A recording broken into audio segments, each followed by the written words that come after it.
Halo semuanya, balik lagi sama kita. Hari ini kita bakal bongkar salah satu hasil paling mengejutkan di Premier League. Kekalahan Liverpool di tangan Wolves. Ini bukan cuma soal kalah menang biasa loh. Ini cerita gimana sebuah tim juara bisa hancur lebur cuma dalam 15 menit terakhir yang penuh drama, padahal udah dominan selama 77 menit. Langsung aja kita bedah. Oke, langsung aja kita lihat hasilnya. Skor akhir di Molino 2-1 buat kemenangan Wolves. Yup, bener banget. Juara bertahan yang katanya perkasa itu, pulangnya harus gigit jari. Nah, pertanyaan besarnya kan, gimana ceritanya ini bisa kejadian?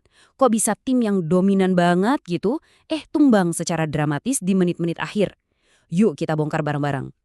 Oke, coba deh bayangin situasinya. Liverpool nih datang ke Molineux sebagai juara bertahan, pede abis.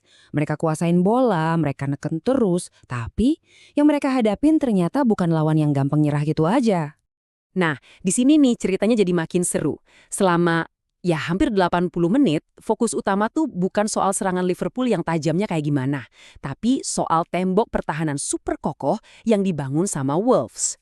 Gimana caranya Wolves matiin Liverpool? Gini nih, mereka berhasil banget bikin tempo permainan jadi lambat, terus mereka bertahan dalam banget. Ini bikin area kotak penalti mereka jadi sempit luar biasa.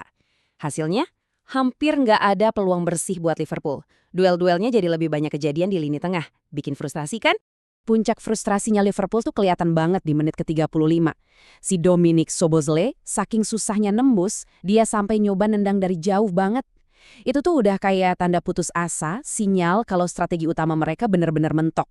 Pertandingan ini tuh kayak punya dua kepribadian. Selama 77 menit pertama, kita nonton pertandingan catur. Taktis, lambat, nggak ada gol. Terus tiba-tiba di 15 menit terakhir, boom, semuanya meledak. 3 gol, permainan jadi super cepat dan kebuka, dan dominasi Liverpool langsung hancur sama serangan balik yang gila banget. Oke, masuk kita ke bagian paling seru, drama 15 menit terakhir. Disinilah momen dimana pertandingan yang kelihatannya bakal seri 0-0, tiba-tiba jadi panggung drama yang luar biasa. Coba kita lihat deh rentetan gilanya. Menit 78, boom, Wolves duluan cetak gol dari serangan balik. Belum sempat napas, semenit kemudian Liverpool nyaris bales tapi bola kena tiang. Gila.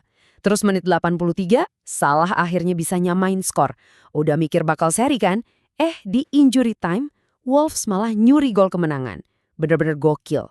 Nah, sekarang ayo kita zoom in ke dua momen paling penting. Dan siapa aja sih pemain yang jadi penentu di akhir yang dramatis ini? Siapa yang jadi pahlawan dan siapa yang bikin kesalahan fatal?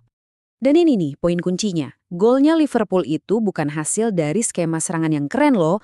Gol itu murni lahir dari insting predatornya Mo Salah yang ngelihat satu kesalahan kecil. Sebuah back pass yang ceroboh dari pemain Wolves. Cuma satu kesalahan, langsung dihukum. Dan sampailah kita ke momen puncaknya. Gol kemenangan super dramatis di menit-menit akhir yang bikin fans Liverpool patah hati. Momen yang diciptakan oleh siapa lagi kalau bukan Andre Trindade. Yang bikin gol ini makin dramatis, ada sedikit faktor hoki di sana. Tendangan Trinidad dari luar kotak penalti itu, bolanya kena pemain lawan. Nah, karena kena defleksi itu, arah bola jadi berubah dan bikin Alisson Becker mati langkah. Seperti yang dibilang, bola mengenai lawan hingga membuat Alisson Becker terkecoh.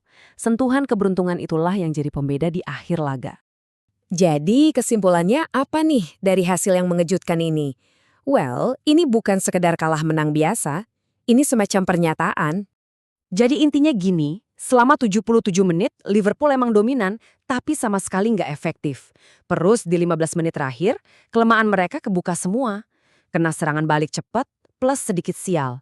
Sebuah pelajaran pahit banget tentang gimana kejamnya sepak bola, di mana dominasi aja tuh nggak cukup. Pada akhirnya, analisis ini ninggalin kita sama satu pertanyaan besar kan, apakah ini cuma pertanda kalau sang juara mulai kelelahan? Atau ini emang sebuah masterclass dari Wolves yang nunjukin cara bertahan dan nyerang balik yang sempurna? Mungkin dua-duanya benar. Yang jelas, ini pertandingan yang bakal kita omongin terus-terusan.